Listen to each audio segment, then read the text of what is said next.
Lisons le livre de Joël. Après cela, je répandrai mon esprit sur toute chair. Vos fils et vos filles prophétiseront, vos vieillards auront des songes et vos jeunes gens des visions, même sur les serviteurs et sur les servantes. Dans ces jours-là, je répandrai mon esprit, je ferai paraître des prodiges dans les cieux et sur la terre, du sang, du feu et des colonnes de fumée. Le soleil se changera en ténèbres et la lune en sang, avant l'arrivée du jour de l'Éternel, de ce jour grand et terrible. Alors quiconque invoquera le nom de l'Éternel sera sauvé. Le salut sera sur la montagne de Sion et à Jérusalem, comme a dit l'Éternel, et parmi les réchappés que l'Éternel appellera. Amen, amen, amen. J'ai reçu un matin une parole de Dieu disant que un vent prophétique arrive.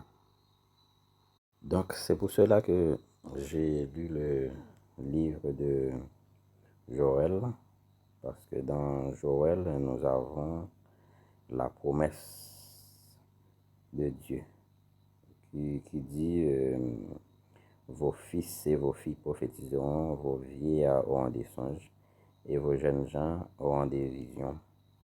Je rappelle que Joël était un prophète de Dieu qui était allé parler de la part de l'Éternel.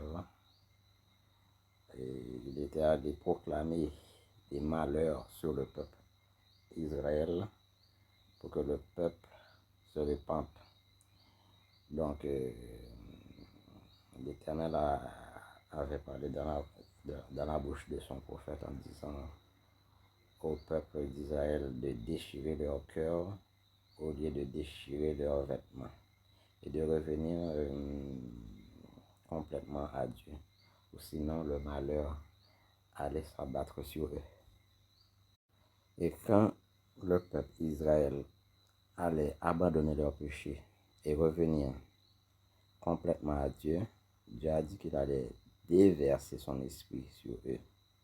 Et ils seront capables de prophétiser, d'avoir des visions, d'avoir des songes. Donc ils allaient manifester les dons prophétiques. Cette promesse est encore d'actualité. Dieu veut déverser dans nos églises le don prophétique et le don de délivrance. Mais nous ne sommes pas prêts à recevoir cela parce que dans les églises, il y a des querelles, il y a la jalousie. Les gens font n'importe quoi. Les gens mentent, ils disent n'importe quoi. Et quand ils prient, ils ne prient pas sincèrement.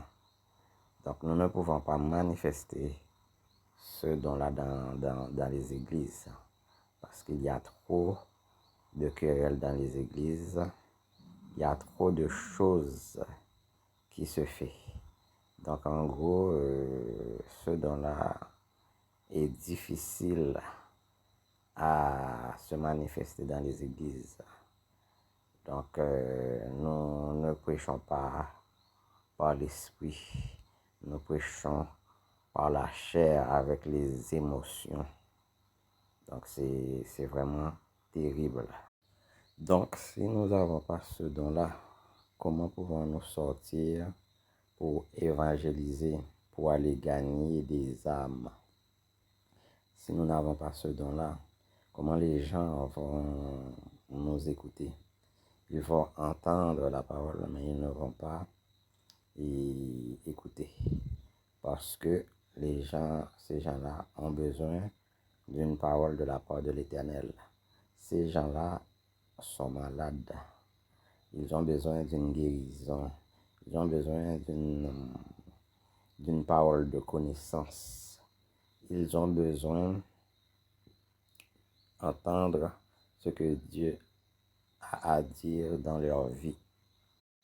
Beaucoup d'églises de nos jours sont vides parce qu'il n'y a pas la puissance de Dieu dans